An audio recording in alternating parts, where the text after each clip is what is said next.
Mike London and Jillian Whiting, this is National 9 News. Police name a man they're seeking over the Childers tragedy. Survivors unite as tributes flow for their friends. Heartbroken with what I have seen. Absolute desolation. Good evening. Good evening. Police have named a local man they want to speak with in relation to the Childers Hostel tragedy, and the coroner has told of his heartbreak at what he's seen. Arson has firmed as the cause of the fire. National 9 News reporter Karl Stefanovic joins us now from outside the Palace Hostel. Karl, how's the mood in Childers tonight? Well, it's been absolutely devastating for many of the backpackers today. Just a few moments ago, we saw one family member arrive from overseas to have a look at the backpackers hostel behind us. Obviously, one of her family members had died. She broke down on the sidewalk, absolutely grief-stricken.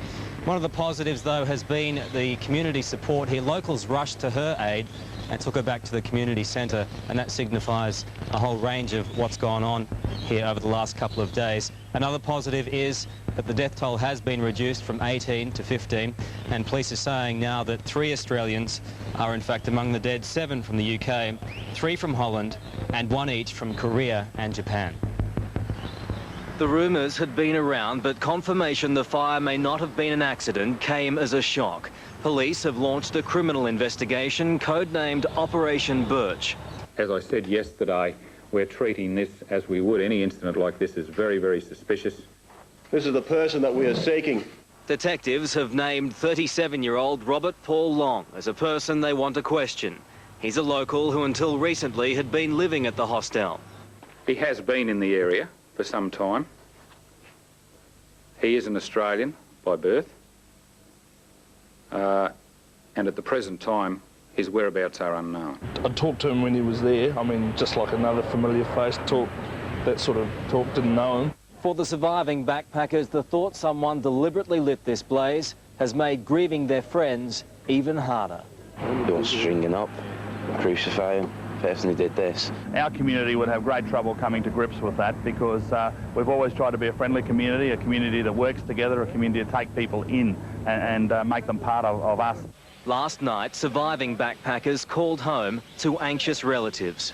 My granddad had watched it on the telly and knew that she knew I was in Childers, but didn't know that I was at the hostel or at the caravan park, and luckily I was staying at the caravan park. The arrival of a temporary morgue outside the hostel, a graphic reminder the tragedy is too big for the small farming town to deal with.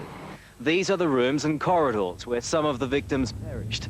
This home video taken by a British backpacker who stayed at the Palace 2 years ago. On Thursday night, there were up to 6 to a room when the building was consumed by fire and smoke. Survivors again gathered this morning in another tearful farewell to those who died outside the building where emergency crews had worked around the clock to allow investigators inside. The coroner emerged from an inspection of the building's charred remains, more grief pending for the parents of those lost, some bodies so badly burned that even dental records and DNA may not help identify them. I'm heartbroken with what I have seen. Absolute desolation is to be seen inside those 4 walls.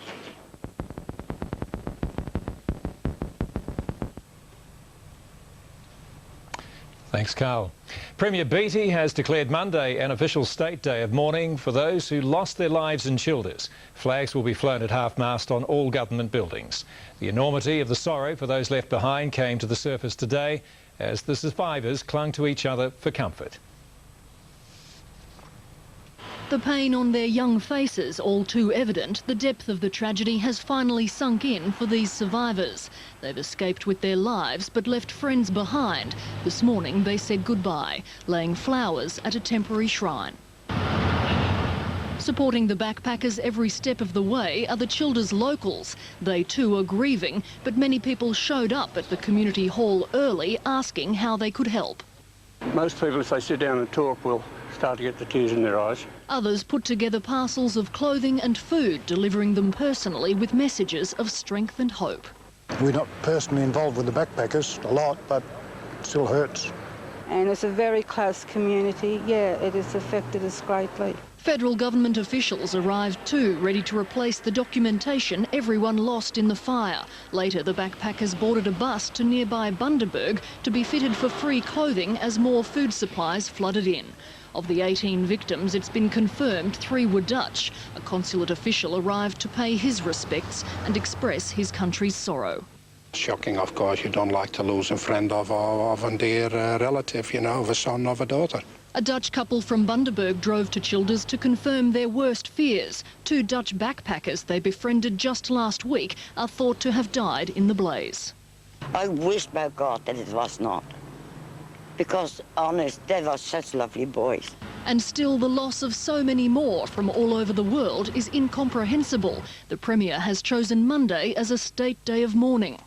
I asked Queenslanders sometime on Monday to pause and to think of those who've lost their lives.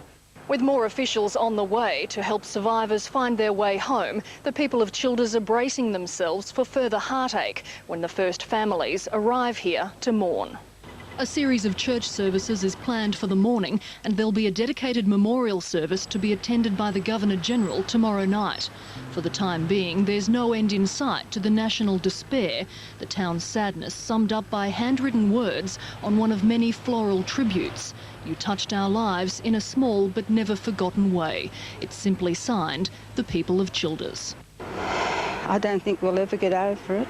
In Childers, Melanie Wendt, National 9 News. The tragedy has shocked Great Britain, where 7 of the dead were from. Many had travelled to Australia for a journey of a lifetime. As families still await news of relatives, travel authorities have reminded backpackers of the risks, but maintain Australia is a safe place to holiday. 10 young Britons fared dead in Australian hostel blaze.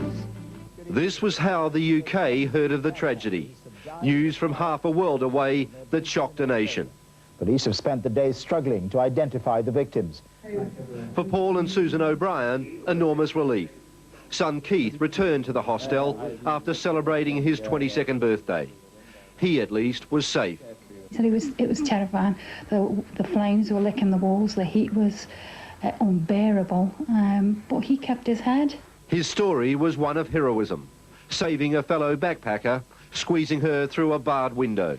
He'd lost friends, they'd made new friends out there, and he'd lost those friends. People he'd been working with a few days before had now died. The palace is familiar to 100,000 British backpackers who visit Australia every year. This man stayed in a room he called the shoebox. I don't remember any smoke alarms or fire alarms. There was one fire exit to the rear, but it would be difficult to get to. Travel authorities here have reissued standard warnings, but say there's no need for alarm. Australia is still a safe, reliable destination. I would say Australia is one of the safest. As families wait anxiously to hear from loved ones, backpackers continue to head down under on a journey as rewarding as it can be risky. It'll make me think twice about where I'm staying. I have no accommodation planned, but now I'll be more vigilant, I think. Making us think twice, but still, still very excited about going. That kind of way, it's not going to, infringe on our plans now. Calcutt, National 9 News.